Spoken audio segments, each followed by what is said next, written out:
Warning, what you're about to hear was intended to make you laugh. A lot. If you listen to the show and feel inspired, then that's awesome. But if you're easily offended or just can't take a joke, you should turn this off right now. Otherwise, turn this shit up and hang on. Welcome to the Get Up.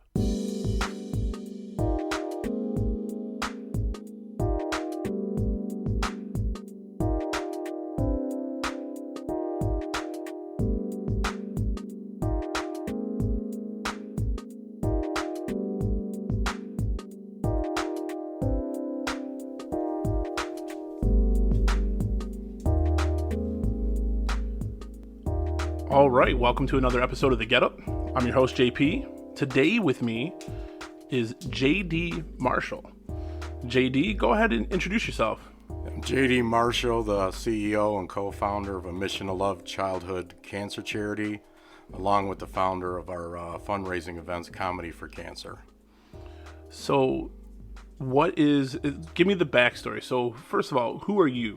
Besides this, what led to starting all of this? Well, my daughter was diagnosed with an inoperable brain tumor in December 2014. And at the time, we had a hard time. We were told from the infancy that she was not going to survive. And they were treating her to try to prolong her life for a year or two. And we were trying to reach out to people that we could talk to on many different levels. How to handle this as a parent. What do we say to our daughter? And how do we talk to our son about this? And, we wanted to, we made a decision, my wife and I, and we didn't want her looking over her shoulder. So we made a decision not to tell her what the potential outcome would be, but we realized that she always knew because she looked it up. And not having those people, we needed to come up with a way to try to do something. I knew that eventually this was going to get to the point where I wasn't going to have my daughter anymore. And we discussed it, we talked about it, and one day I said, we should build a website to raise awareness. And she threw out there, well, you build websites. And that's when we started a missionoflove.com together with simple goals. It was just to help talk to families that needed support and to raise awareness for you could donate toys to the hospital. Okay. When you're battling cancer, a lot of times kids are in there for 5 days at a time or longer. Right. It's just under treatment, not because there's another issue going on. It's just treatment that they're there for. I have a friend of mine, James Craven. He has a charity, Alex Arcade, and they basically put video games in a hospital. For the kids? Yeah, for that purpose. Okay. And it was inspired by his son playing video games and sharing them with other kids in the room. So it was a way they could deal with it. We eventually brought our daughters in there, and when we started a website, that was it. It was that was the simplest goals. And then, after I lost her, it just took a turn to where, you start meeting families, and you understand that somebody has to be a caretaker. Mom has to we call them mom colleges. They have to walk away from their jobs. They have to care for the child 24/7, and we started hearing horror stories of people losing their house, right, losing their cars, and just decided at that point that we needed to come up with something, a fundraiser, anything to take this to the next level. Right, so, to help out. Yeah, and and I had to think about it, and we spent 27 days in hospice with our daughter. We were told she had 2 to 3 hours to live when we took her in. And she made it 27 days. And during that time, I weighed many options. Was it going to be wrestling shows? That was about me, because I started in wrestling when I was 14 years old. And I had left it when she was born. And I thought, maybe I could go back there. I went as far as buying the name Body Slam Cancer for a website. Right. Then I thought, well, our last conversation was her telling me that the best day of her life was meeting Gabriel Iglesias, Fluffy. And that was literally 8 days before she went into the coma that led to the end of her life. And that was the last conversation that we had. And that got me thinking, too, that first, it's about her. It's always about her. It's never about me. This has never, ever been about me. When I do interviews, I do news story, whatever I'm doing, it's always, I want to talk about who we work with. I want to talk about my daughter. And the reason I do this is to carry her legacy on. And when we thought about the fundraisers, it's we have to do comedy. Right. And a lot of people along the way have, when we did our first show, people were like, this is not going to last. You're a childhood cancer charity, but you're doing an adult themed fundraiser. And, here we are entering our fourth season of doing Okay. this and proving them wrong. And our last season, we did 6 shows. We sold out 5 of them. One was just never going to sell out. It was just in a big bar, and Right. it was pretty packed. And technically, it wasn't even a regular show for us. This was a show where we were helping an adult because she was the aunt of one of our board members. Also, with the comedy and the tie-in, and her saying that was the best day of her life, that gave me an idea to do something for children each month, and that is to present them with a gift, and we call it our Best Day Award. And Okay. we pick a child, and what we do is we set them up it's a surprise. The parents will say they're going to the mall for something else. Like a few days ago, we met up at Somerset Mall, and we got a kid some AirPods. Okay. And again, it's surprised. They don't think they're going to be there. My president of my charity, when I first met her, we surprised her son in Best Buy in Roseville, and all of a sudden, the manager come up to me, heard about what we were doing, and Best Buy got in and started giving out video games, Really? and DVDs to his friends, and That's excellent. yeah, and I end up the Brian that did this. We ended up being friends over this, and I went back at Christmas time helping out Noah's family, and we took care of Christmas for him. And I just I had a small budget. We weren't really banking money. Every show that we were doing, we were turning the money over to a family. And the first year that we had to file taxes, we ended up filing that we gave away 103%. So we obviously spent more than we actually earned, and and that's it. I mean, that's the level of our charity, and we didn't really have a big budget. And I said, I'm going to spend $250.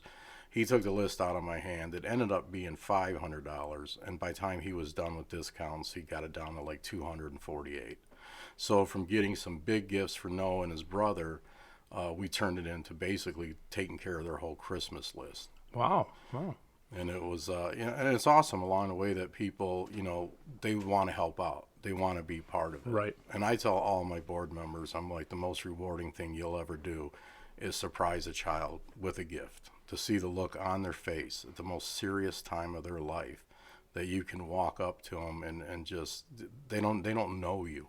And you just shock them you take them on With an act of kindness. With an act of kindness, and there's a theme with these kids. These kids don't worry about like what they're going through. They worry about everybody else, and sometimes it turns very emotional because a kid will be so happy they're reduced to tears, and every time I do it, I quietly hand the parents a card that says this gift is in memory of my daughter. I never want kids to see that. If I talk to parents and they want to know my story, I don't BS anyone. I tell them straight up, I lost my daughter to cancer. Never say she lost her battle. You can't lose a battle if they don't arm you and give you the right weapons to win the fight. Her treatment protocols were 40 years old. Childhood cancer gets 4% funding.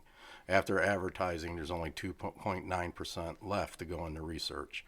That's why 7 kids a day in the United States die from cancer. I don't want a child knowing about the rates and that, right? Yeah, and if a family asks me straight up about my daughter and my story, I tell them that, but I tell them that away from the child. It's I want our gifts to be uplifting. I want them, to raise their hopes and show them that people care. I mean, eventually with the internet and everything, they find the stuff out, like you said. So start off with your daughter Stephanie. Like, so what? She was 14. No, she was 13. 13. Yeah. What happened? What was the onset? Like, do you have like a history of cancer in your family? Was this just something out of nowhere? Like, how did that whole thing progress? Like, how do you go from like, oh, was it like a sickness or something started happening that led you to finding this out, or how did it all start? Yeah, it started with she was not feeling nauseous and a little dizzy and stuff, and my wife took her into the doctor, and they said, well, she basically has the flu. And a couple weeks later, She was having issues with balance, still getting sick every day. Then they were saying flu, plus she's dehydrated, medication. Upon the third time taking her to urgent care because it was getting really bad. It was like repetitive. She couldn't keep water down. Urgent care went along with again, it's the flu. And my wife decided, no, I'm taking her into the hospital. And they did a CAT scan and they found that her spinal fluid was really, really backed up. And it was being backed up by the tumor, or as they said at the time, as a mass. Earlier that day is when I noticed and I knew that something was really wrong. She did try to eat lunch. And when she got up from the table, she had her right arm like holding it up like it was in a sling, but there's no sling there. And as she went to get out of the chair to turn around, she ended up like staggering sideways and that arm never moved. Like it didn't move out to try to catch her or anything? No, it just stayed there. Like her Right. left arm she could use. That arm seemed like it was paralyzed in place. And I said, "What's wrong with your right arm?" And she stared at me for 10 seconds. And she said, "What arm?" She didn't even know that that was going on. So we think that there's no way to date a tumor. Right. I asked when she passed away to have her brain and a tumor donated for research to see, because this is basically something they can't beat. And I figure if they could, was there Learn a way something they from could, it. yeah, learn something from it. And again, unfortunately, due to research, it had to go all the way to Chicago, and it didn't make it in a time frame. Really? That it had to, like, Yeah. to keep it viable for, I mean, come on, they've got, like, Einstein's brain Yeah, I preserved, know. and you're telling me they can't get a... Yeah, they have so many hours that they have to get it there to where Really? it's any use to them. And, that was kind of heartbreaking because For you sure. do something like that and you think that maybe, even in her passing, she could help someone Right. else. When they found the mass at the hospital, we immediately were told to go to Royal Oak Beaumont. Okay. They have a very good oncologist team over there. That was the closest hospital to get her to. Yeah. 'Cause she needed emergency surgery. They had to put an external shunt in to relieve the spinal Really? fluid. Yeah, and I was told by the Was that to surgeon. relieve it, or was it, did they try to, like, bypass the mass or anything? Or is it was just to No, relieve the pressure? They actually, when they put the external shunt in, fluid shot across the operating room.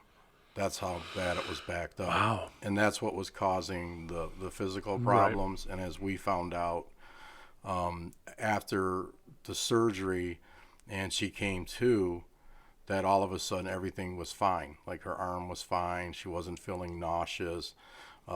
She said she was having double vision, which was the first that we heard out of one eye.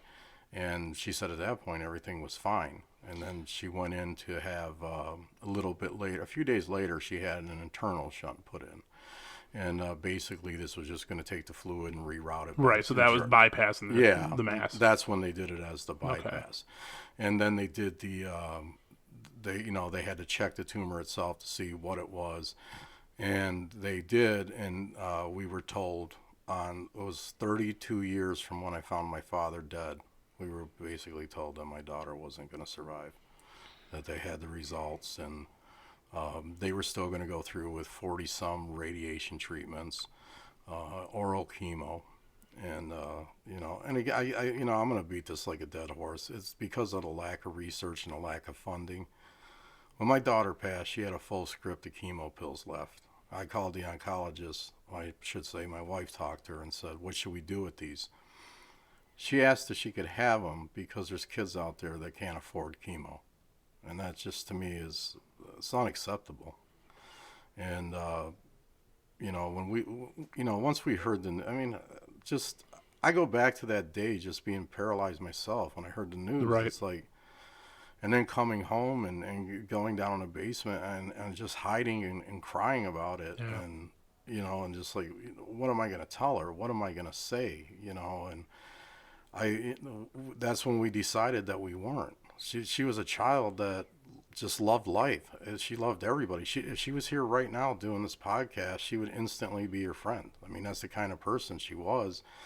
And to her, there wasn't a bad person. There was a person that needed to change. Like, she didn't hate anybody. I mean, my son would drive her crazy and push her buttons, and she would just slam the door like Al Bundy used to of her bedroom and just like, leave me alone. And that was it. Totally different than my kids. Yeah. My daughter tells her brother she hates him all the time.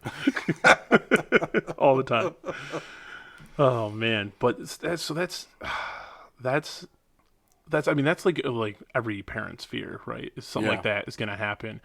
And what was that like for you and your wife, for your whole family going through that? I mean, was it like the thing that you don't talk about, or like how did you guys cope with that going through it, and then afterwards, like I mean, during the battle, we went through it with the mindset that she has 1 in a million chance. which is still a chance. Which is what I said. Well, one thing about 1 in a million is you only need one. And we just, we decided we were going to make every day special for her. We were going to do anything we could to make things, really, like every day was going to matter, And the funny thing is, you look back now and you think about, and every parent will do this, if they come to our road. You wasted days. There was times you could have did something and you may have said maybe later. And, I look back to our last conversation, her telling me she had a best day of her life. That she could actually say that. She could name it. Would give me a little bit of relief. I knew where we were headed. Earlier that morning, she fell trying to use a porta potty next to the bed. And she said she couldn't feel her legs.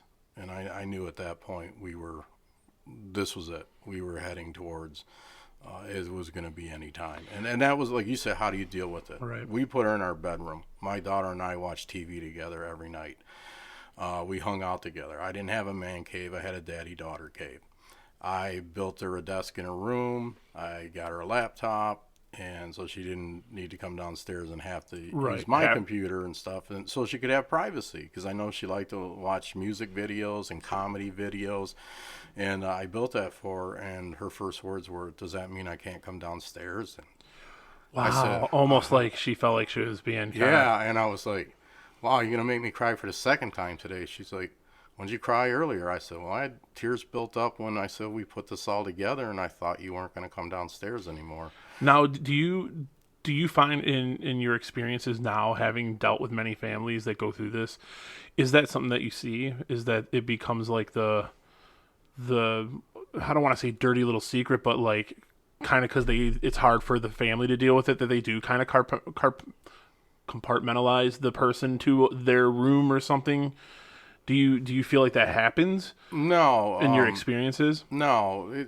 The thing is like the reason we put her in our room was that she was limited in getting around. Right.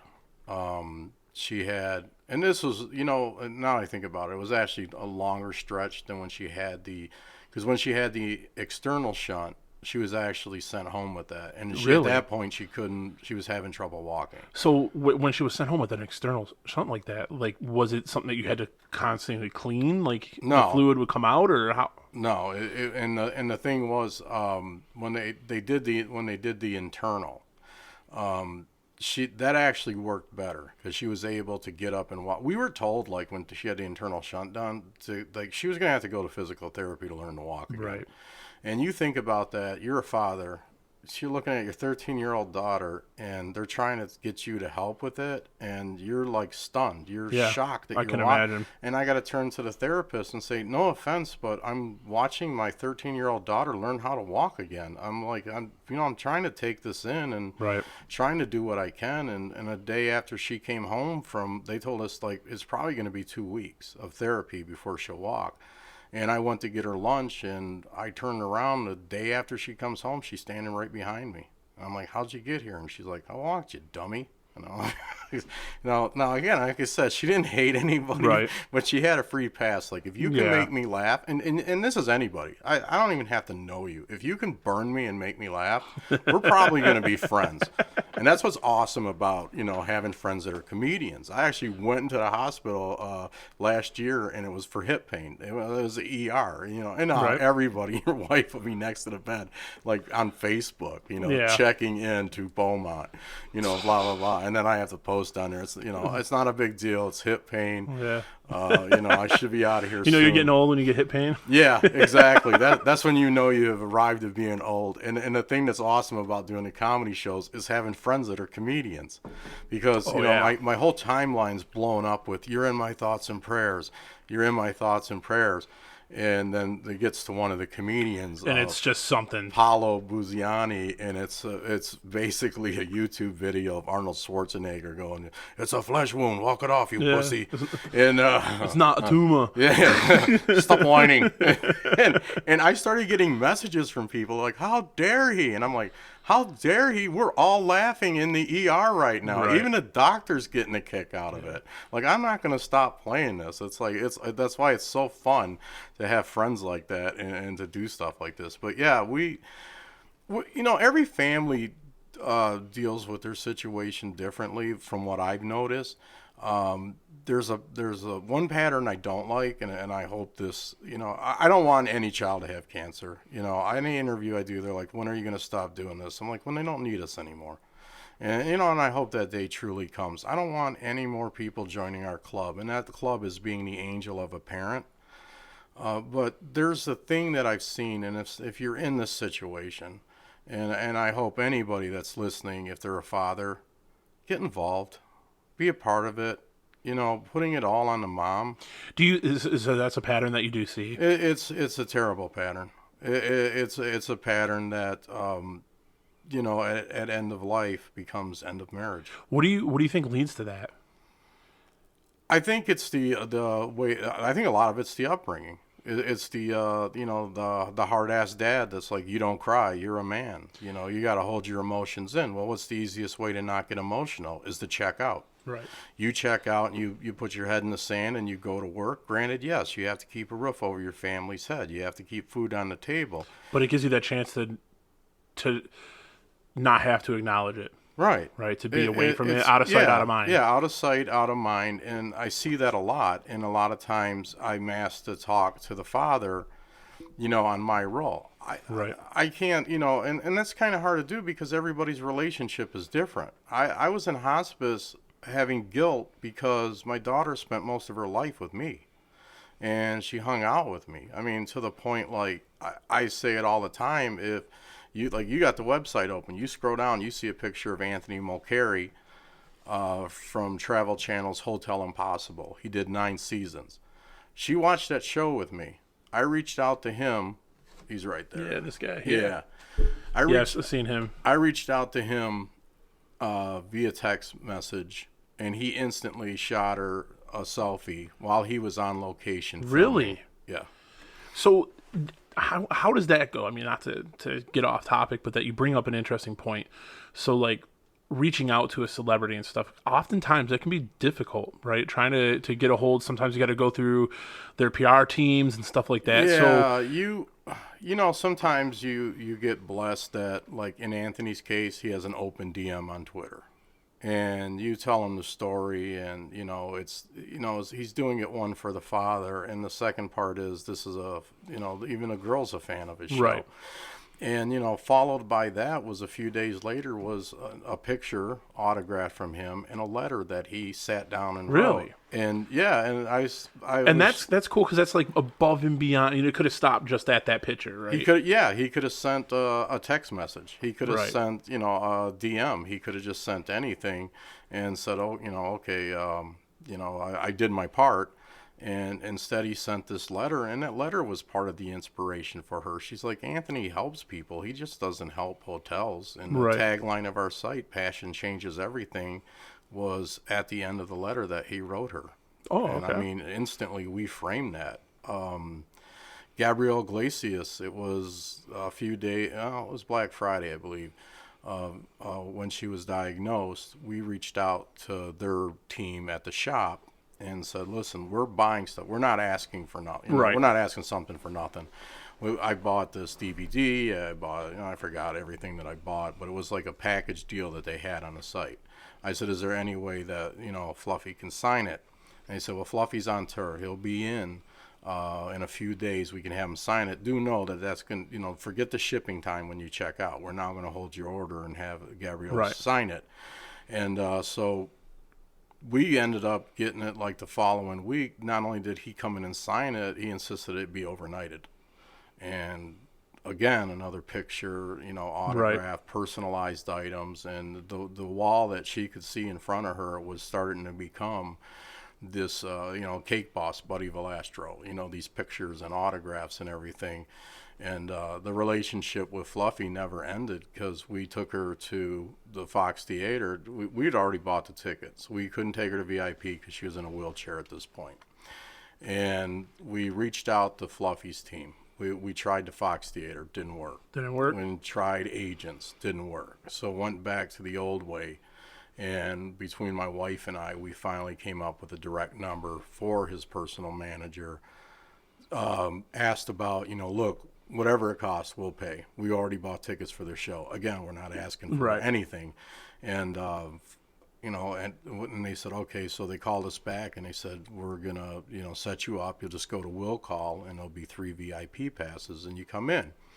Well, I know how VIPs work and meet and greets work from working in wrestling. It's like, take a picture, pat you on the back, Right. shake your hand, next. And so we're waiting in a room and we could hear everybody in the VIP room, and there's a lot of people in that room. And I'm like, well, hopefully we can go last, because you see in the picture on the front page of the website, he's holding up a shirt that my daughter wanted him to have. Like her point was, we made these shirts look like jerseys. So, we could say you're part of our team. That was Right. another saying she liked from Nicole Curtis: teamwork makes the dream work. And I'm sitting there talking to a security guard, and all of a sudden he comes flying through the door, and he's like, "Hey, I'm Gabriel." I'm like, "Yeah, I know who you are." And I'm at your show. I know who you are. yeah, you're easy to pick out of a line. Yeah, right. And that's not even a Fluffy joke. Like I could talk, but we're both fans of cake. So he basically went up to my daughter, and she hands the shirt to him, and he's like, "Oh, you got me a gift. I didn't bring you anything. Here's my Diet Coke." And then he sees her phone, and he's like, "So you want to take a selfie?" And then so he takes the phone, he starts taking selfies with her. This is hard. Then he kneels down next to her wheelchair, and for like the next 15 minutes, does a performance in her ear that only she could hear. You go there expecting a photo, Right. a pat on the back, a shake of the hand, and then see someone like that who everyone around the world knows. And he's got a sellout crowd. He's got hundreds of people waiting for him in the next room. And come to find out, he put us on his guest list so he could spend that time. And just watching her laugh and giggle and have the time of her life, and then going over and talking to him afterwards and seeing what, a real, true, caring human being that Gabriel is. I told him I said, when my daughter was in radiation, they said that she was one of the only kids that giggled the whole time she was inside getting the radiation done. She's having this plastic mask strapped to her face, which was painful, which Right. left marks, but she would just laugh and laugh and laugh. And he's like, well, what was so funny to her? And I said, she just listened to your CD. I said, except for the last treatment, because then it stopped working. And he's like, oh, does she need a new CD? And I'm like, no, their player's ghetto, bro. And so at least we could. And I was trying at this point. You could see him getting emotional, and I'm Right. like, "Oh my God, I'm gonna make Fluffy cry before a show," and then we're all crying in back. He's like, "Clean our faces up. We got to take some pictures, So Yeah. we took a bunch of pictures, and then again, it's on the front page of the website's Yeah. one of them. And one of the managers or one of his people came out at intermission and told us, "Hey, please." I told my wife, I don't know where to go to in the Fox, but said that we have something for you. And every picture they took, they blew up, and Fluffy took the time to autograph. Really? Plus gave her a bunch of stuff, poster, Fluffy action figure, which is basically him with a cake and a fork and a knife, and Okay. but it was awesome, and it's No wonder that was her best day. I mean, yeah, that's an above and beyond thing. Like you said, from what you were expecting yeah. to what actually happened. That's Yeah, because when she told me that, well, the song "Best Day of My Life" was playing, and when that happened, she pointed to the TV, and she just had a way of signaling me to say, like, ask her something, you know. So I asked her, and she told me, and then she said, well, what's your best day? And I said, well, meeting you. I said, becoming a Yeah. father. You know, you're my first child, and I love you. So And your son is was younger than her. yeah, he had a real tough time. He didn't want to be at the hospital when you know, we decided to do hospice in the How much hospital. younger was he than her? 3 years. 3 years. And he basically came out and said, I don't want to see my sister die. And that wasn't the first time. The first time was to her. And he went into the room and basically walked up crying, saying, I don't want you to die. And she just grabbed him and held him and said that, you know, it's going to be okay. And which, in a way, I thought was strange that, like, I knew she knew. But she just, again, she's being protective of him. And I mean, that's to see these kids, they're strongest when they're battling this because they care more about you. You know, they're like, how are you going to feel about this? You know, they don't, a lot of these kids, when it comes close to their time, if they can talk, they almost sound like they're happy that it's coming to an end. Like the battling, the struggling, the hair falling out. What everyone's going through, yeah. Yeah, and it's like, it's not about, you know, what they didn't get. It's about what they're going to miss, and it's you, and they're protecting you from it. Noah, he knew all along that, you know, it wasn't going to end positive for him. When he was around me, he never talked that way. He talked about doing stuff when he was an adult, and you know, it's amazing. He got to do a lot of things, just reaching out to the iHeart family and Jay Towers. He went everywhere. He got to hang out with Jared Leto for lunch at his house. I mean, wow. And that's pretty, yeah. And Jared Leto reached out to him to invite him because he already knew he was going to be in California for something else. And at the same time, it's crazy how these kids are, because he would do something big, be on stage in front of 10, 15,000 people, and then message me like, can I stay at your house tonight? And now, to clarify, Noah was another child with cancer. Noah's my president's son, Noah, and unfortunately we lost him on July 9th, the day after my daughter would have been 18 years old. And Noah, when I met them, I just felt a connection. And Noah became friends with my son, and they'd play video games together, and he'd stay the night with them, and he was always asking to stay over. And I'm like, dude, you're down at a concert. You're like on stage in front of thousands of people, and you want to stay here? I'm like, I don't even want to stay here. Like, but it's amazing how these kids are, and you know, it's amazing the celebrities that will, you know, they'll reach out and they'll do something. Like Nicole Curtis with Tessa, her father works with her on a TV show. He's a very talented man, Bobby Prothero. But for Nicole to be a big part of Tessa's life is amazing, you know, because these kids, when they see people that care, that's pretty big to them. If it's just me walking into the room, but then all of a sudden you're FaceTiming with a celebrity because, okay, I'm not in town, but I know you're a fan, so let me do this. This is better than a text or a picture or a phone call. I'll do a video chat with you. And it just makes a kid's day. You take this from Gabrielle. We can go to the biggest extreme, Fluffy, all the way to Barry Manilow. I made a joke during the Super Bowl. I had a party and a bunch of friends over, and they played the commercial, Barry Manilow, one last time. And it's like, yeah, right. He's had more retirements than Kiss probably, and farewell tours. Matter of fact, that he went back and made a DVD that's called First and Farewell. You know, it's like, yeah, this was my first farewell tour, right? And then which is ironic because at the end of this one last time tour, in his hometown, on his birthday, 3/4 of the way through the concert, he actually stopped singing and goes, I can't do this. I can't ever see a day where they're not playing behind me and I'm performing in front of you. I'm not going to travel as much, but I'm not going to do this. I'm like, all right, you know what? Bless your heart, bro, because you're the first guy on a farewell tour that's done like 5 of them that actually stopped a concert to say like, yeah, I'm full of shit. I'm going to do this. So I said that and my daughter heard it. So I took her and her friend Brody to a movie, and unbeknownst to me, they decided to start playing commercials, and there it comes again. And she gives me that look like, I want to go, but I don't want to ask you. And I said, okay, but here's the deal. If they don't, because she was in a wheelchair again at the time, I said, if they don't have any handicap seating, we're going to Cincinnati and we're going to go see Elton John.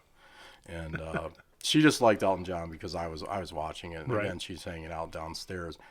So we end up getting the tickets. We go to Barry Manilow, and What an odd concert for a kid to want to go see. she had I think if I don't know if she wanted or aspired to be a DJ or do anything in that line of work, but her range of music was amazing. Was Like it? one day you walk in a room, she's listening to Eminem. The next day she's listening to Manilow.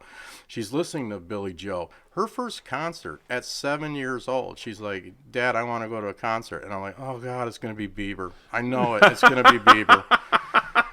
Even at this point, I'm like, "Please be the Wiggles, be the Wiggles," and she's like, "I want to see that guy that you watch on DVD, and that was your first concert." And I'm like, "You want to go see Neil Diamond?" And she's like, "Yeah." Wow. So at 7 years old, took her to see Neil Diamond, and we actually went to Cleveland for my son's first concert because he's crazy, and Neil was going to be performing at DTE, and we're like, we don't think he should be outside. We need our son in a seat inside a building, and so it was his first concert as well. And but the Manilow thing, she started like YouTubing. I guess after I said it, she started YouTubing, watching videos, and there was certain songs that she liked, and I was like any performer. I mean, there's certain songs you like. Billy Joel will even tell you, like, he'll say the album in a concert and people will clap, and he's like, "You want a copy of that?" I don't even have a copy of that. They all can't be hits.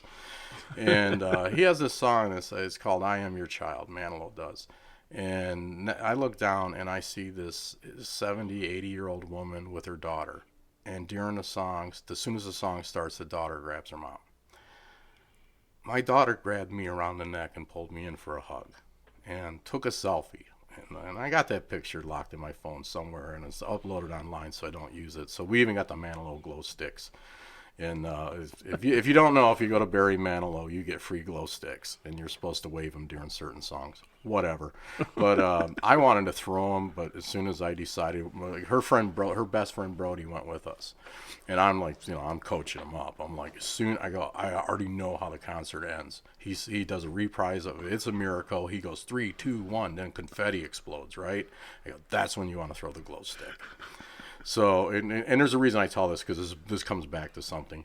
So at that point, I reached out to Barry Manilow's people. And Barry Manilow has a charity called the Manilow Music Project. Real cool charity. They put music back in schools that can't afford it. They donate instruments. They do $100,000 grants. And if you go on my daughter's page, and if you're on a laptop, desktop, whatever, for whatever can't get to work on a mobile device, the song "I Am Your Child" will automatically play. And we got permission from Manilow's people. And on that same page, we cross-promote because we work with a lot of charities. It was a few months after my daughter passed. Brody would still come over and hang out and watch wrestling pay-per-views and hang out with my son and stuff. And we were sitting there talking, and he's like, "Hey, Manilow's last show is in Brooklyn, New York. And it's on his birthday. It's his hometown, and that's the last show forever." And I'm like, I don't think it's gonna be The last show forever. Yeah. And he goes, and I go, "Well, okay." And he goes, "Well, look at tickets. They're like only $19." And I'm like, "Wow, dude can't even sell out in his hometown. That's terrible." And so I like, okay. And I said, "But you drive to New York, you're gonna have to stay overnight. Right. And it's pretty expensive." And he goes, "Well, don't you know that hotel dude?" And I'm like, yeah, it's a good idea. So I get my phone, I start texting Anthony. I said, "Hey, I'm thinking of coming to New York on this date." And it was like June. And I said, "I need help getting a hotel. I'm bringing this 14-year-old boy. He's not my son, but we need a room." And then I looked at it, and I'm like, man, I better not hit send on that. I'm going to have that dude from NBC walking in to catch a predator. Like, that did not sound right. And I'm like, no, I go, let's not. I go, but he's going to be in Grand Rapids. I said, your mom really wanted to go. And I said, let's do this as a tribute to Stephanie. We'll go to Grand Rapids, and we'll go out to dinner. We'll have a good time. We'll take your mom. So my wife and I, and again, my son, he didn't want to go. Now he wants to go, which is ironic because Barry's like only in Vegas now, residency. So we went to Grand Rapids, and kind of as a tribute and to remember Stephanie. And we walk in, and for some reason, I got like 2 glow sticks. I don't know if they felt like I was special or something, but they gave me 2. And so it happens again. Brody gives me that look, and it's like we get down to, he's doing It's a Miracle, and then he turns to his mom, and he's like, Ma, do you mind if I throw this? And his mom's like, I don't know. Okay. And then so Manilow gets to 3, and his mom's like, Brody, don't do it. And 2, 1, and I'm like, throw it, you coward. And he fires it, and I feel terrible because I actually seen who it hit. It was an older lady. Oh, no. Yeah. So we walk out of the Van Andel Arena, and there's a ton of cop cars out in front. When we first get there, there's one officer like watching people cross the street, making sure they don't get run over. But when you leave, there's like 6. And so Brody turns to me, and he's like, what are all these officers doing here? And I go, well, they check to see if you have your glow stick. Because if you don't, you probably know you threw it. Yeah, and I'm like, I got a second one, man. You can have it for $20. So, yeah. So that's my fun with Manilow story. That's it. So with your daughter, what was the actual, like, what led to the tumor? Was it growing? Like, what part of what was it affecting that it actually caused her to pass? Well, that's what happened. Actually, they had done an MRI on Thursday before the Sunday that she goes into the coma that leads to end of life. And on that Sunday, in the MRI, they had made a decision. They were going to do another MRI with contrast to see if there was dead cancer, non-cancerous tissue they could actually cut away, that they could chip away. The what made it inoperable was if you can't take it all, you take none. Okay, but if you get to a point that the medication, the radiation has killed some of the tumor, you shave it down. Now there are people that, and I apologize for this, and it's on her page. It's something it's hard for me to say the exact brain tumor it is because I really don't care to get to know it.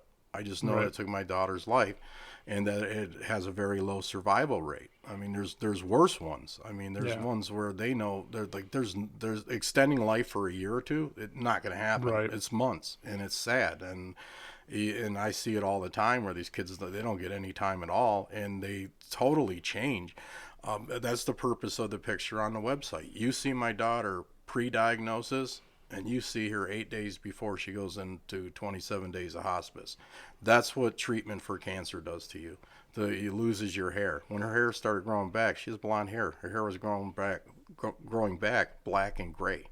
Really? And it was freaking us out. And luckily she couldn't see because it was starting on the back. Right. And it just it's with the tumor.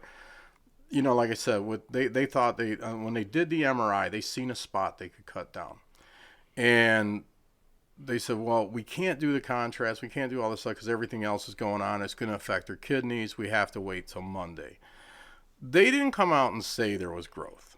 I believe there was, and I believe that they knew they had to do something quick.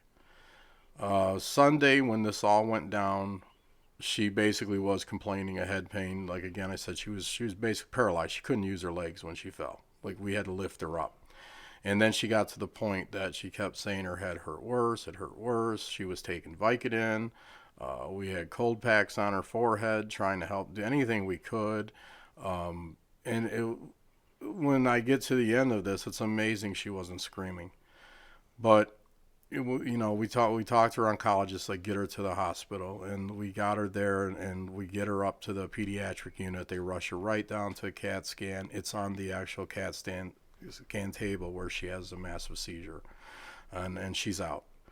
And at this point, she was really non-responsive and unable to even help us lift her, to get her into a wheelchair, to get her into the hospital.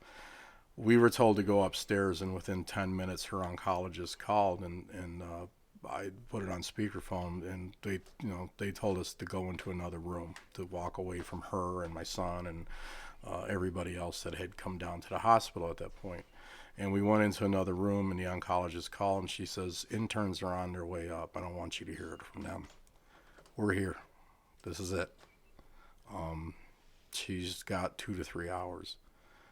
And like I said before, that turned into 27 days in hospice. Man, that's got to be so rough. Like, to hear those words that, I mean, I don't think that oncologist meant to be like she was, because she knows she's in the business. She's going to lose more than she wins. Right. And she gets close to these kids and the families, and the fact, like in our case where our daughter, decides, hey, I want to start a charity and help people, knowing that she was never going to see this through. And that's what I believe that she knew all along, because there's certain ways she talked about stuff. She never talked about future. Right. It was day to day. And they told us that. And then you're sitting in hospice, and 3 hours go by, and you're looking at her, you're looking at the screens and stuff, and you're like, her vitals are perfect. I mean, it's like a perfectly healthy person. What's going on here? Like, what, we're Right. waiting for, like, all of a sudden the heart rate's going to crash, and this is not happening. Then the next morning, it's like, well, it could be any time now. And then the next day, it's like, it could be tomorrow. And after about 2 weeks of this, I was getting really irritated, because now I'm starting to think, like, wait a minute. Well, because every day is like the worst day, right? Yeah, I mean, it just keeps going on and on and on, and you start second guessing the oncologist and the CAT scan and everything. And so I finally said, I want to see the CAT scan. I go, if you guys are telling me everything you needed to see was on that, then I'd like to see it myself. And they said, all right. So they took me out in the hall. They brought it up on a computer, and I seen one of the most horrific things I've ever seen. Her tumor got so big it pushed one half of her brain into the other and basically flattened the side of her brain. Really? You know how you see a brain, you see all the lines. So that's what it was. It was getting so big that it was causing pressure and just. It got so big that it basically, like, it was at that point the realization hit that if her eyes open, it was a container. It wasn't going to be her. Right. She wasn't going to talk. She wasn't going to move. It was at that point that I pretty much had to come to grips with there was no 11th hour miracle. And I forgot, because I overlooked that. The second day we did talk to one of the surgeons, and again, this is what irritates me. And man, every September is Childhood Cancer Awareness Month, okay? And the problem that I have is a lot of people will jump on board if they know me or if they know a family that's dealt with this. And they'll rah, rah, rah, and they'll turn their Facebook profile pictures gold in September. Right. And then they'll quiet for another 11 months until September rolls around again. And I'm like, you need to make September 365. Right. If the suit dummies in Washington only hear you bitching for 30 days and making noise, they can tune you out, because first, kids don't vote. Okay, and Yep. The only cancer they care about is the one they're going to get at their age. And you have to really get on them to do this, and this needs to be a full-time job. And it's the thing that we've talked about. And I'm having a party today, and I'm having some of my board members there, and we are going to talk about this. That we want to shift our focus to raising awareness for the lack of research, and actually putting forth a research grant, and that's a grant that we're going to honor NOAA with. And we need to be on the side of finding cures instead of putting Band-Aids on bullet holes. Right. I'm looking at a surgeon, the second day in hospice. A surgeon comes and tells me, I just came back from a conference. I had an 11th hour surgery for your daughter that could have saved her life. Now, people will hear that and they're like, why the hell would he tell you this in hospice? Well, he knew how I felt about the lack of research. Right. And that he went to that conference on his own dime. And if it had been a little bit sooner, that conference would have happened months sooner. It's a good chance my daughter's sitting here doing a podcast with us.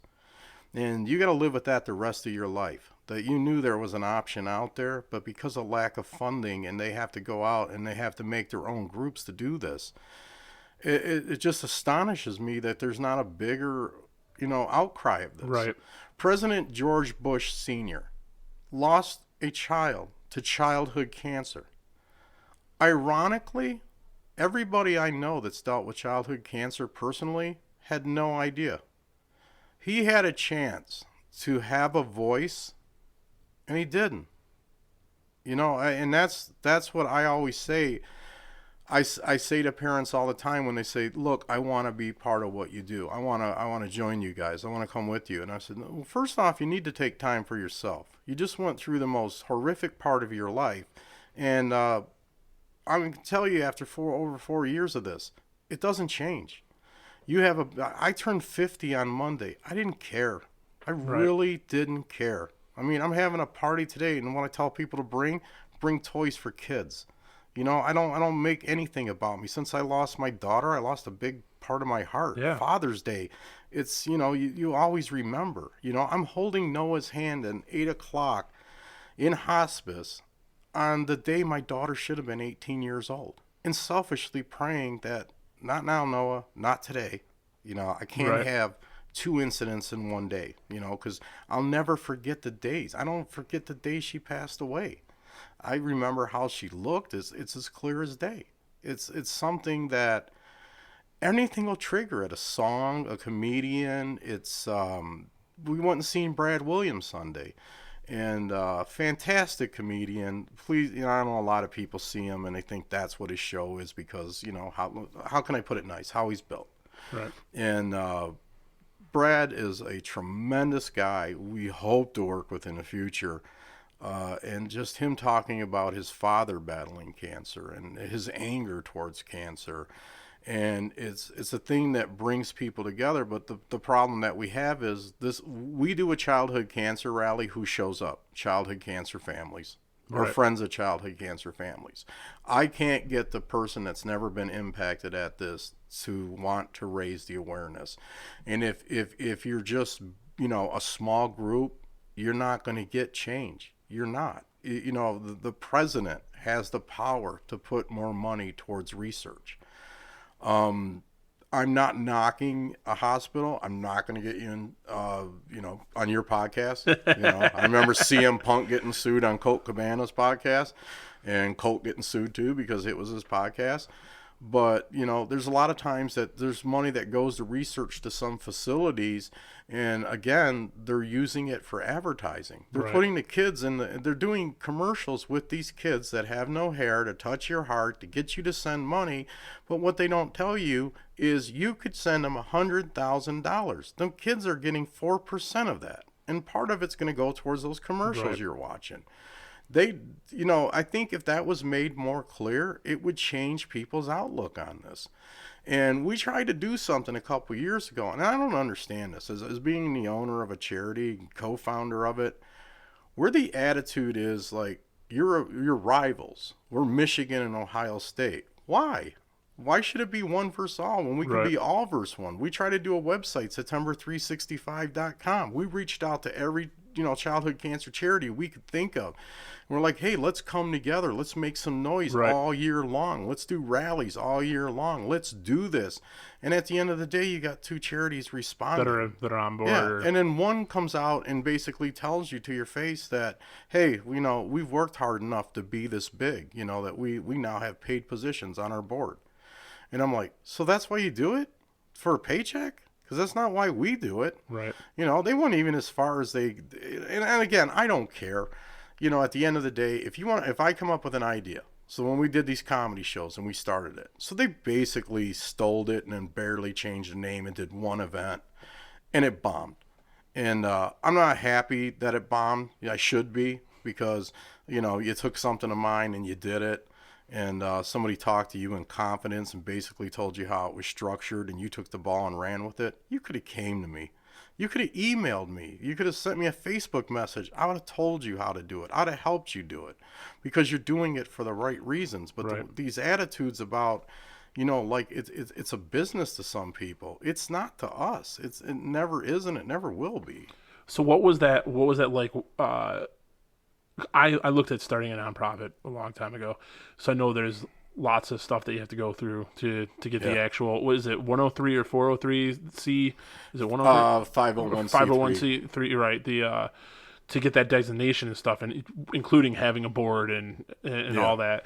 What was that like, setting all that up and moving forward with that? I mean, was that something that you had gotten the ball rolling on while your daughter was alive, or was that something that happened afterwards? No, it was after she passed. How soon after? It was actually, I would say, probably about a year.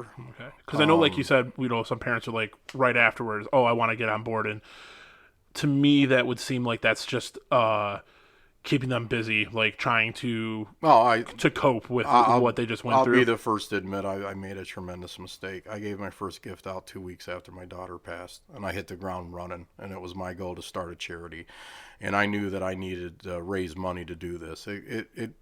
Just so people know out there, if they want to start a charity, you pay $850 for the right to really not keep any money. I mean, that's basically Right. what you pay to the IRS. And Yeah. the quickest thing you will do in starting a 501c3 is watch your check get cashed, and then watch your paperwork get held up for 90 days and then get sent back to you and say, you need to fix this. So I just came up with t-shirt ideas and sold t-shirts on our website, and to come up with the money to kickstart Comedy for Cancer and to also get us as a registered charity. The problem is I never took time for myself. I went and seen a therapist for I deal with anxiety, and strangely enough, not performance. I can sit here and talk to you and do a podcast. I can do a TV interview. I can walk out in front of 500 people and tell some jokes. But when I'm by myself and all these thoughts coming through to my head, the anxiety's overwhelming. When you're not doing anything. Yeah, Yeah. but all the time with the therapist in the last 6 months has been talking about my daughter, and even she said, you were running from it. Right. You were running from the fact that your daughter's not around anymore, and every time you do a gift, that's like having part of your daughter back, and you're basically trying to cover this, and you're not, like, I think stopping. that seems like a common coping mechanism, right? Yeah, Like it's to fill yourself with busy things, yeah, to keep your mind off of it, or like you said, to do something in memory of that person to kind of like feel like they're still there or have that yeah. connection. You keep their legacy going on, Right. and a lot of times, like when parents lose their children and their their friends around them, and even family, in-laws and stuff, they feel that they can't mention the child's name. Like, if I don't talk about her, it's not going to make them cry. Well, we'd actually like you to talk about her. We actually like to hear her name. We like to hear your stories. We like to reminisce and remember her. Again, like I said, I talk to families now. I tell them, no, why don't you take a break?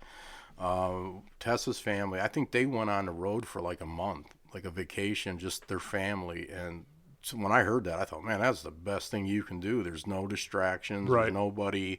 You're basically off the grid, and you can kind of just, that's your moment to handle it as a family. It took my son 2 years to go to bereavement counseling when we realized that he was dealing with with anger. Right. Yeah, he couldn't like let his emotions out.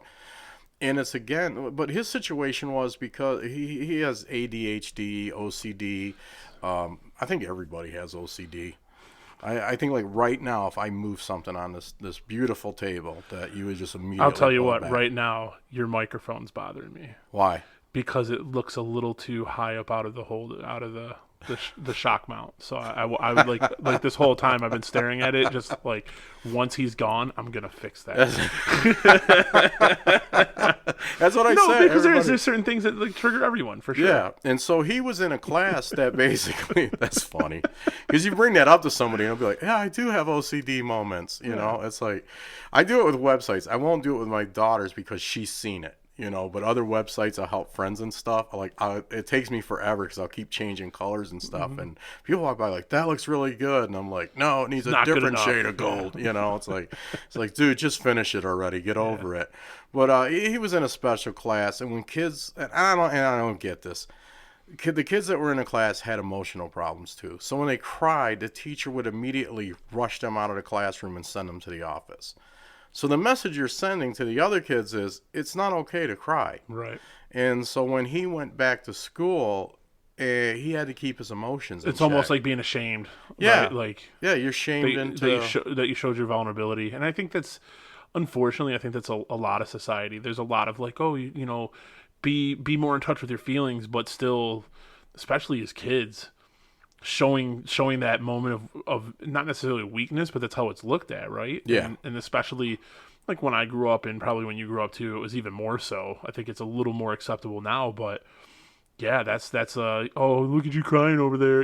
I could definitely see why you would want to try to hold that in. And even at 50 years old, you do that. Oh, you sure. went through the biggest tragedy of your life, and I'm in a store and I get a text that this girl Tori had passed away from my friend Bill, and it's his niece, and it floored me because I didn't even know that it had gotten that bad. That bad. That it was at that point that she was there, and then I learned some other things that kind of quickened what Right. the end date.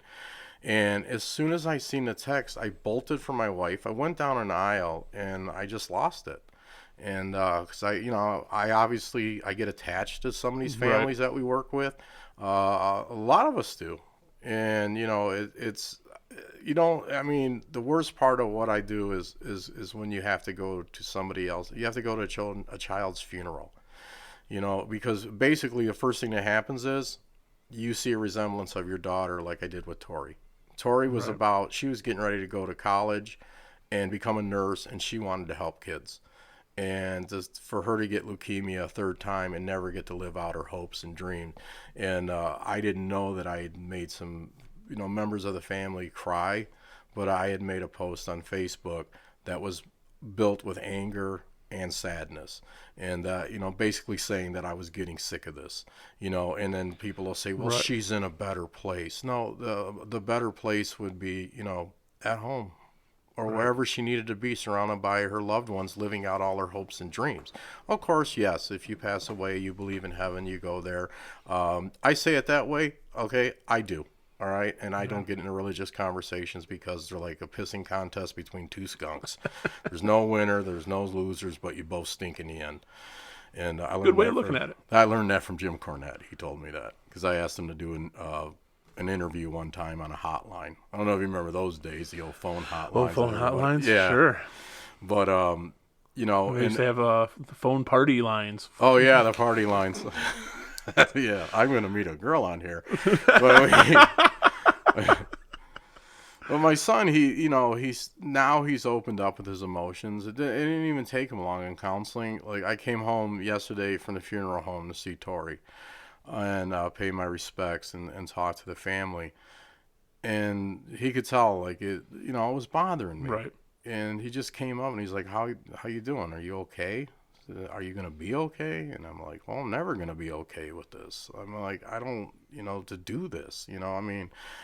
I don't think people understand.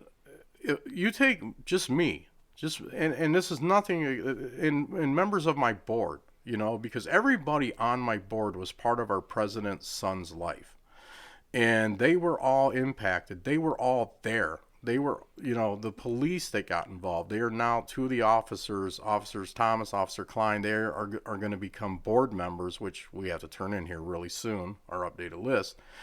But all these people, to be moved to have people come in from their day off from work as a police officer to be part of that brigade that drives past the house in tribute of Noah, blasting the sirens, doing the Right. speech.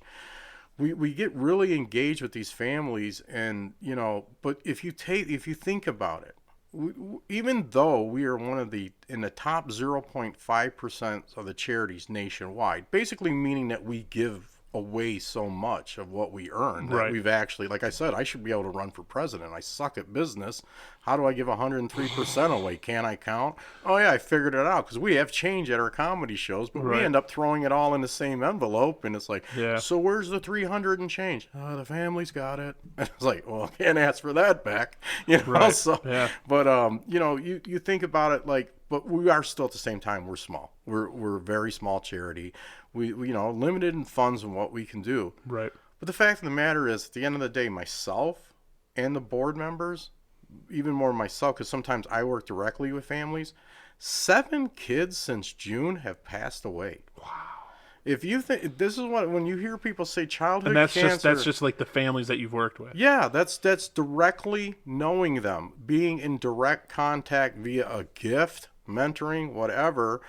And my August gift, we sent to the girl, and 2 weeks later she passed away. And you're just left wondering, like, did she even enjoy it? Did she even get Right. to do anything? And then you're like, who really gives a shit? If it helps the family out. The bigger story is here she's gone that quick. And you think, and then when people say it's rare, I'm saying, look at me. 7 kids since June. You think it's that rare? 7 kids Right. a day in the United States die from childhood cancer, but nobody gives a shit. I could walk into a room and say, hey, on my way here, there was a bus accident from an elementary school. On it was, there was 50 kids, 43 kids got injured. 7 got, actually I got that wrong. It'd be 46. 46 got injured, 7 died. Everybody be freaking out. Oh my God, what a tragedy. All right, well, I just gave you the stats. 46 kids a day are diagnosed with childhood cancer in the United States. 7 kids a day die from it. Now, again, I would love for any suit dummy in Washington to tell me that 4% is enough. Right. No, you have a problem here. It's the number one killer of kids, and something needs to be done about it. And I'm glad that I have forums like, being on your podcast, and I appreciate you reaching out to me. And it's one of the things that I really want to look into when we do interviews and stuff. Because a lot of times I get interviewed, it's about comedy shows, Right. and it's, to me, it's like we don't get a chance to share our message. Yeah. I do Amy's Angels, and at the end of it, it's like your story is so sad, and everything you do, it's great work, and but at the end of the day, it's like, really, Amy, because I just had this forum. And what I talked about was a comedy show, and the part of the story that's going to be the catch to people is that my daughter and I started this, and I'm carrying on her legacy. But there was really nothing to advance what I think is the real agenda, is saving lives, right? And hopefully that we can raise more awareness. And the only way to do it is, to be a big mouth, be loud about it. And when I reached out to you, Cam Honeyacre was one of the comedians on one of your cards, and he was actually here a couple weeks ago with another comedian to talk about their careers and everything.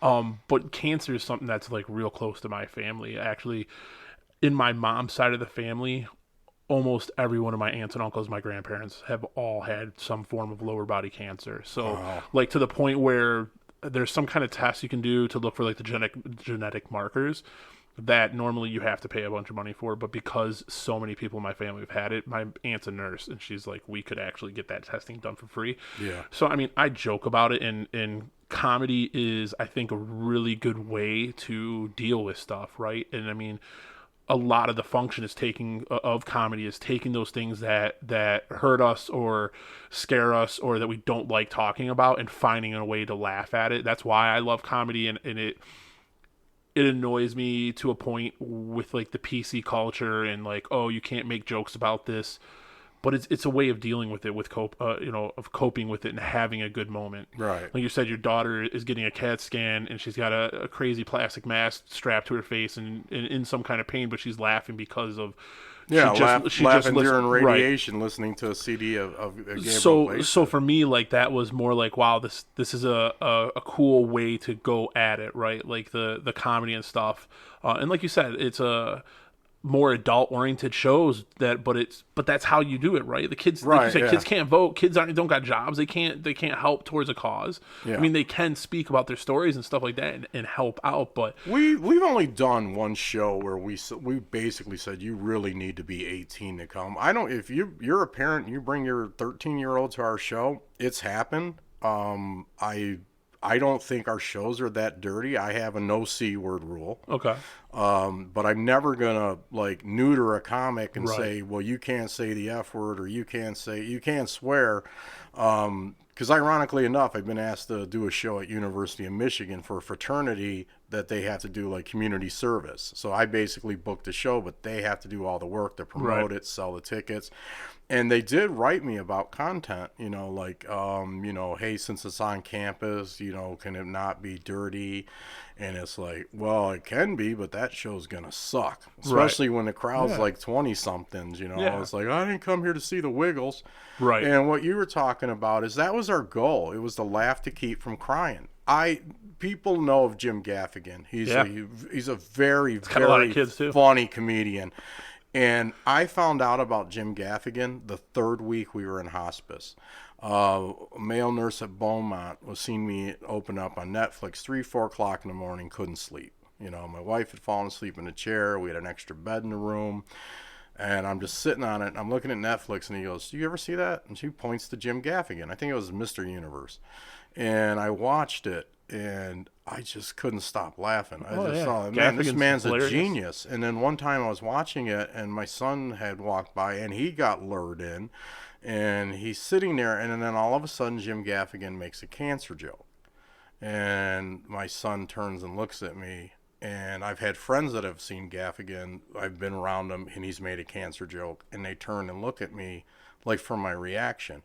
I'm like, I might be speaking out of school here, but I believe that his mom and grandma actually, Right. lost their lives to cancer. And then recently, I think last year, his wife had a brain tumor removed. And he can go out there and make jokes about it. And if I had a comedian that came to me and said, "Look, I got this funny cancer joke. Are you okay with it?" I'm not going to stop you from, Right. it's sometimes you have to laugh in the face of stuff because that's what kids do. I Yep. mean, that a lot of the kids that I meet, they're always giggling and laughing, and they're not worried about their battle. Again, they think of everybody else but themselves. My daughter somebody would sneeze in front of her, and she'd be like, "Are you okay?" And then they'd freak out, like, "Oh my God, she's got a brain tumor," and she's asking me if I'm okay because I sneezed. I mean, that's just the kind of person she was. But yeah, the comedy is. And the thing is, when comedians work for us, it's crazy to see. Like, we'll get some pretty cool headliners, like Dave Landau. Dave Landau is not only one of my favorite comedians that we've had the pleasure of working with, he's also a tremendous human being. Dave Landau has gone over and above. We've been able to work with him twice, and he even said the next time we have a show and we're booking him, he's coming no charge.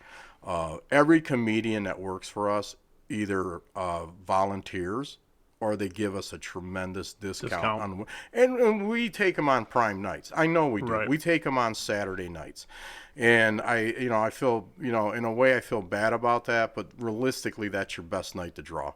Because you do a comedy show 7:30 on a Friday, there's people getting out of work at that time. Right.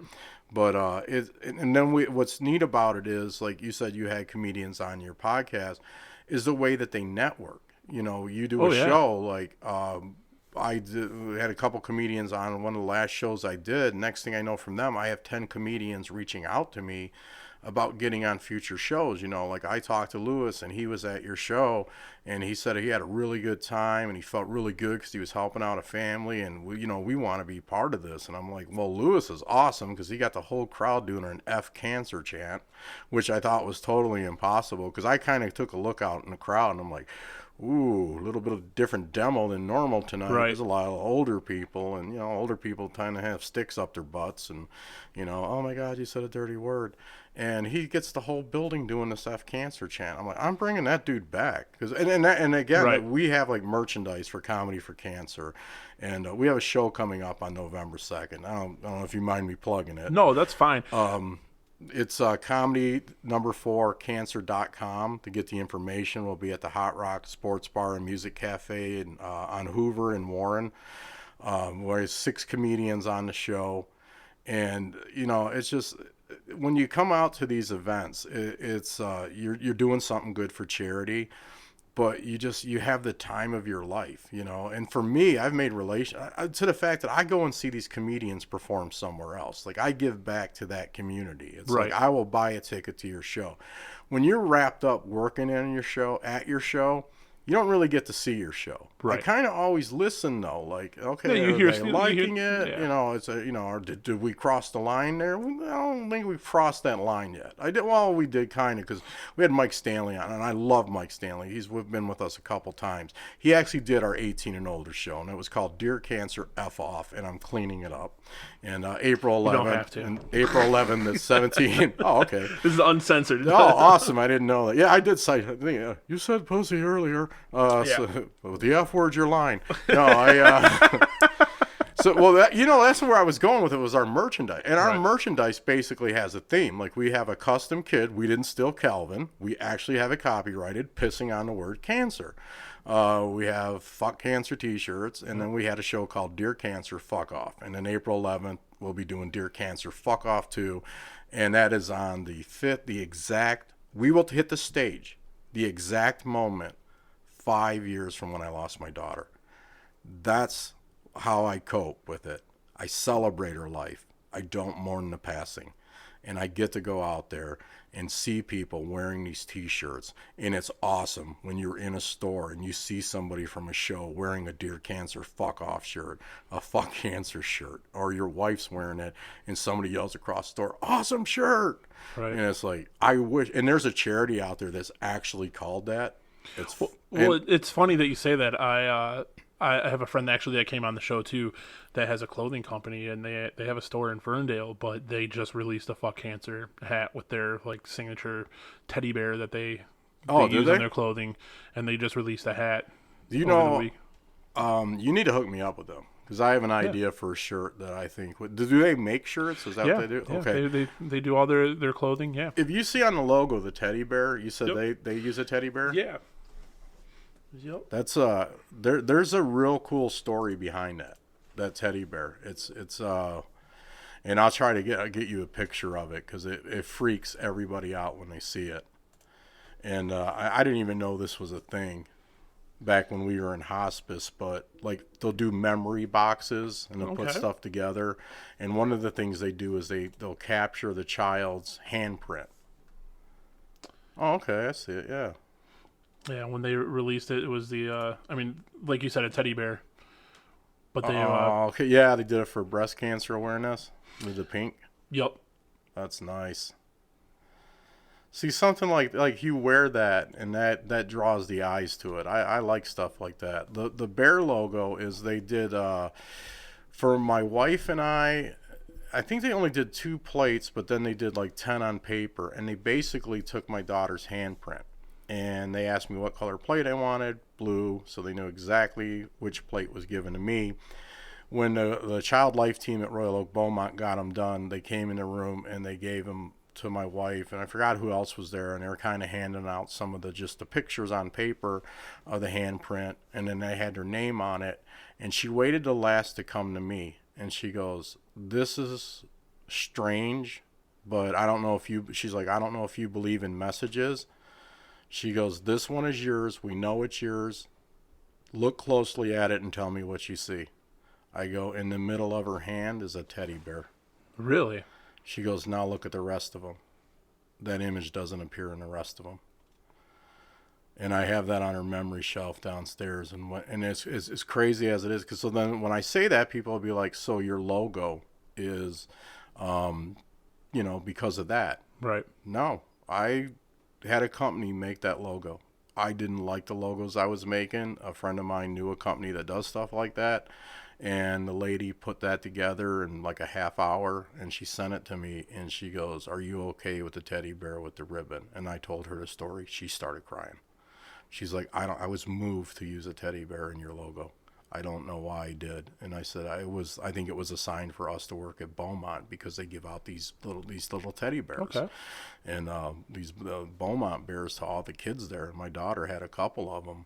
And it's just weird, like, it's like, "Do you believe in messages?" And I'm like, "Yeah, I clearly do," because we were sitting in a basement one night and we were arguing about a set list for a concert. It was, it's not an argument, it's a Right. disagreement.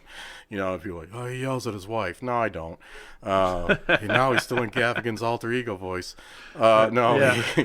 we were having a discussion. It was about, I don't know if it was the opening or the closing of the concert, and I knew I was right.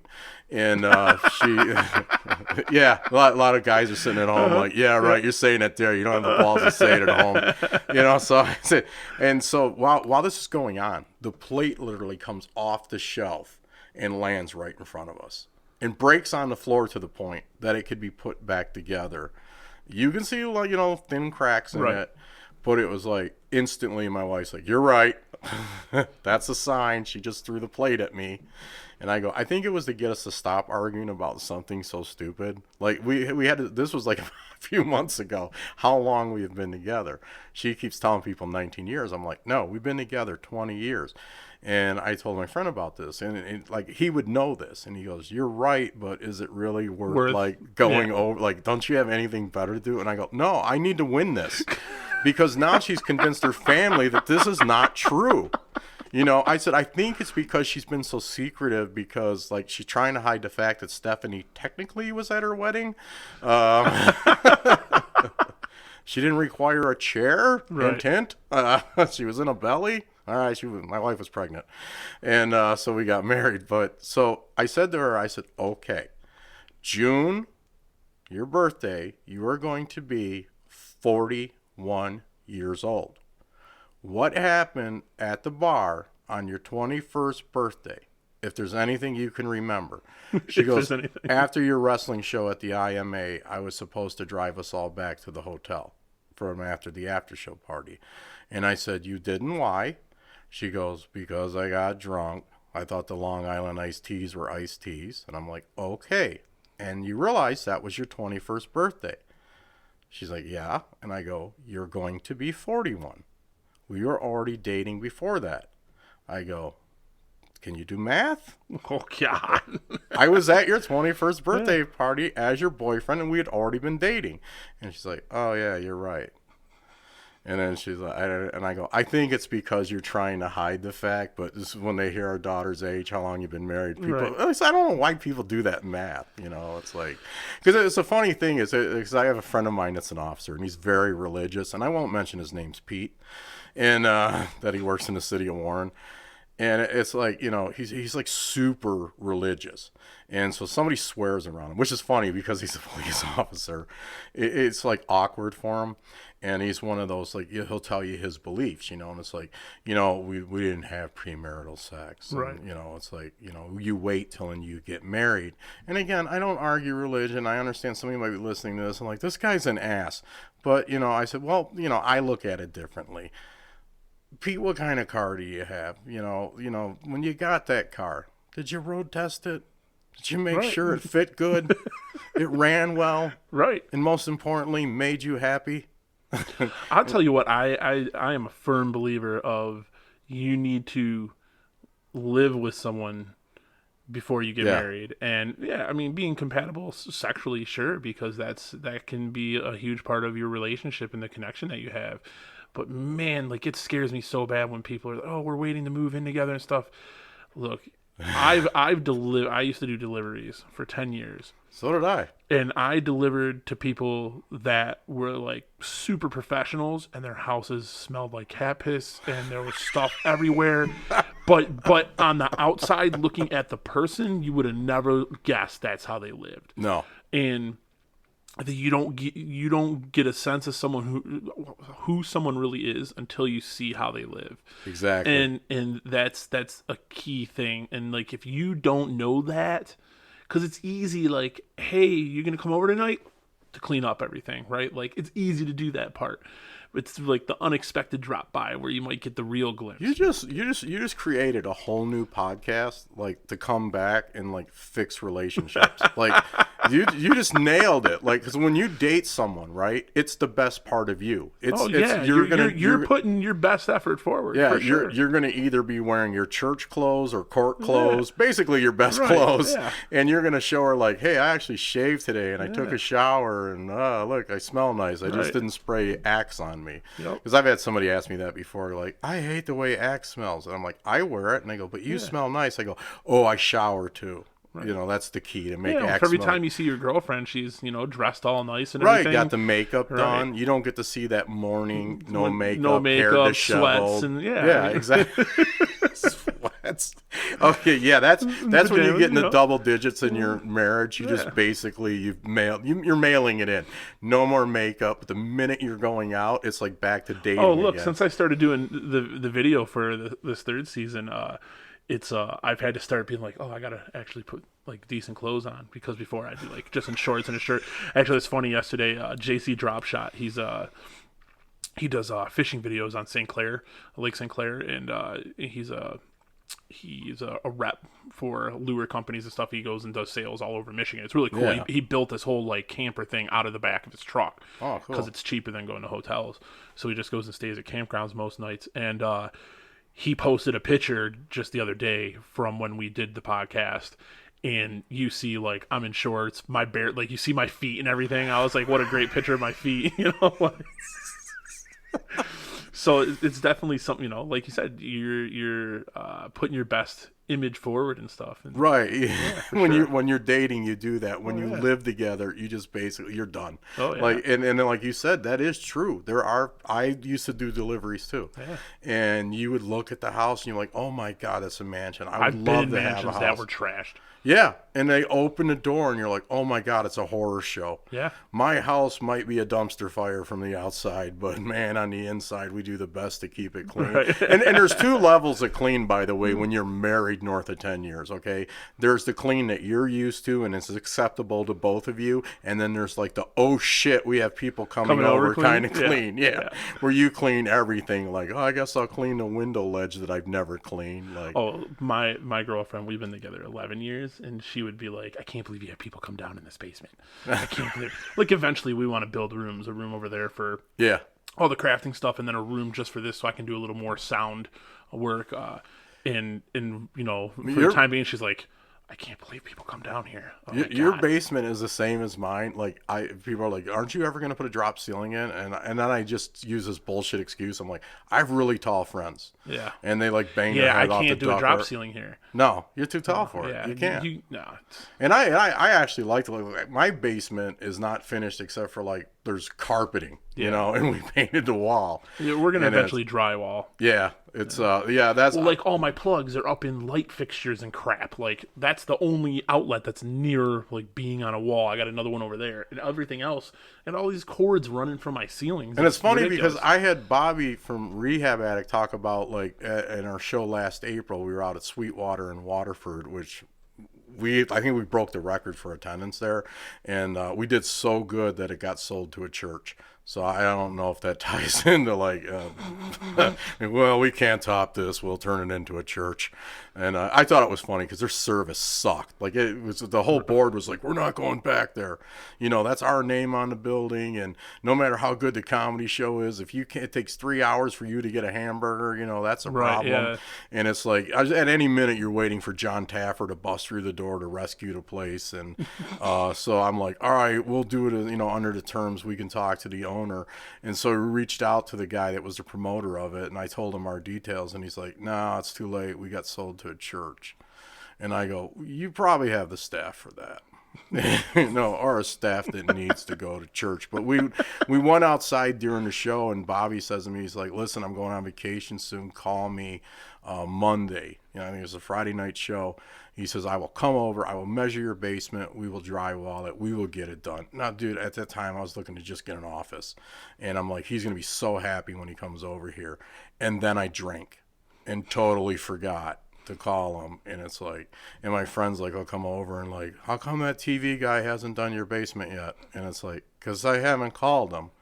Well, why haven't you called him? It was back in April. I go, I feel like an ass for not calling. It's almost like, again, it goes back to dating. When you don't make that phone call right away, you feel like it's too late. Like, he said call Monday. I didn't. So I have to run into him again and bring it up and then come up with some bullshit excuse and hope he's not listening to this and go, oh, well, no, hopefully he is, Jason. I hope it takes off for you. And there's a lot of people listening, and he is. And Bobby, actually, I was really busy. I'm at the age now that if I get drunk on Saturday, that's right, folks, I had a Friday and Saturday show. I'm responsible. I waited till Saturday to get drunk. It takes me 2 days to recover. Yeah, it's like I had a friend send me a picture last night. He's just got this totally infected tooth, and his face is just puffed out on one side.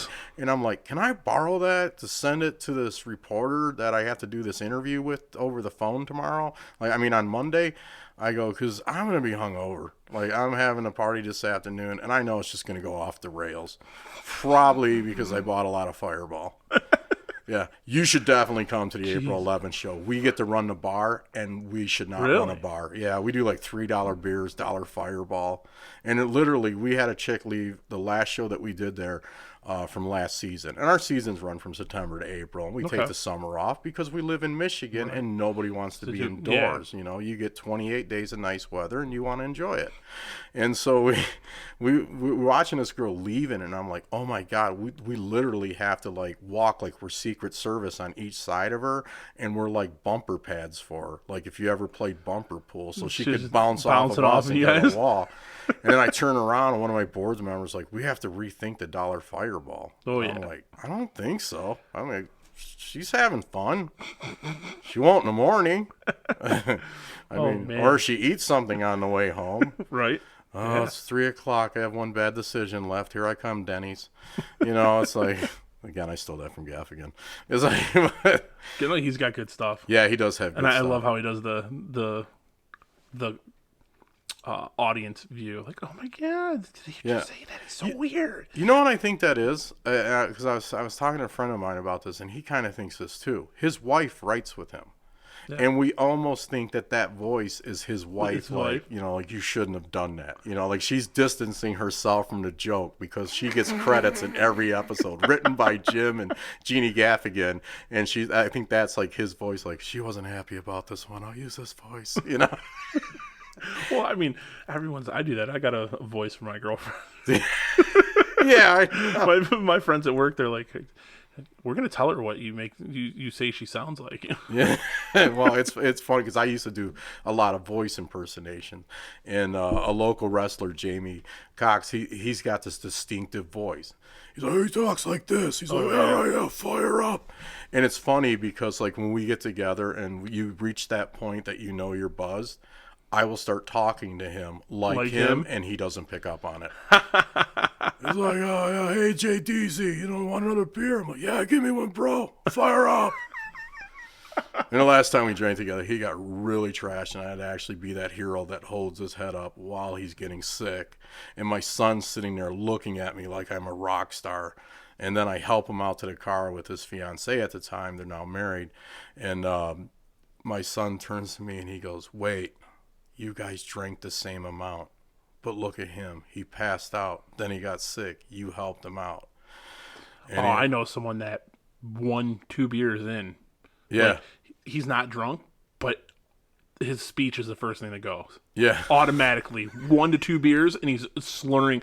Come on, guys. You guys just do this. And it's like, oh, dude, how does that happen? Yeah. And I mean, like, you know, he's not like an alcoholic, but he drinks it decently, and it's just Michigan, like two in, and he's slurring. It's funny. That's shocking because I recently found out on Facebook, which is a great place to get all your news, folks. No, it's not.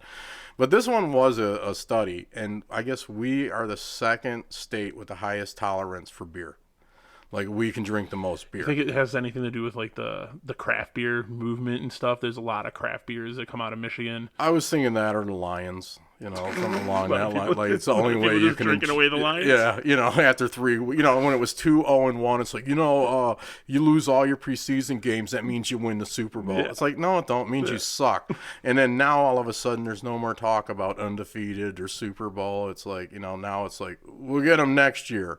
Now it's time to work on getting number 1. Because when I seen it on Facebook, I shared it. And I'm like, look, guys, I'm doing the best I can. I'm doing a lot of heavy lifting to get us to number 2. But you guys are going to have to chip in. So I am shocked, too, when I see people that have a couple of drinks and they're, like, just whammed out of their mind. And it happens quite a bit at comedy shows where I think that's why Mark Ridley's is such a huge success. I believe Mark Ridley's could be a gold mine, like, just, like, letting you in for free. Because everybody seems to want to drink at a comedy show. And then there's the people that shouldn't drink. Mm-hmm. And it's funny because, like, a comedian will be, like, sincerely worried about somebody in the crowd because they're basically like a zombie now. And it's like, then you find out they had 2 shots of Fireball. They're like, yeah, that's what they had. And it's like, oh, they should probably never drink again. Yeah.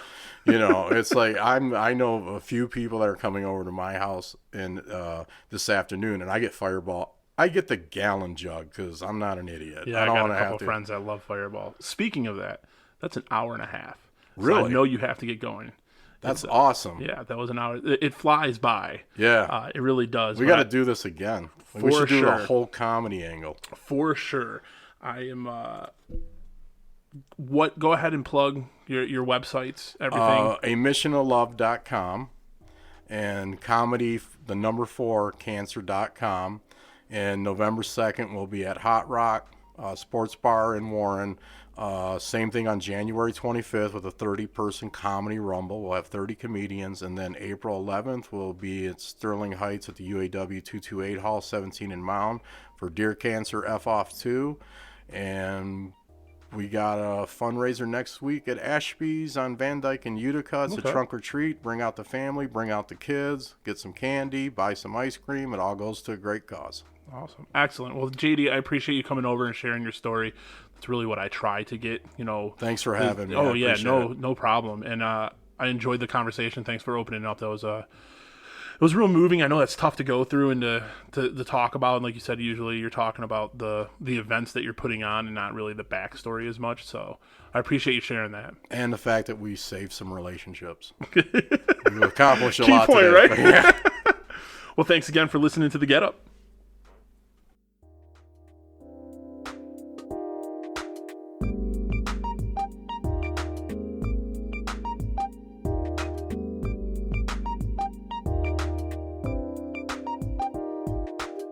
Thanks for listening to The Get Up.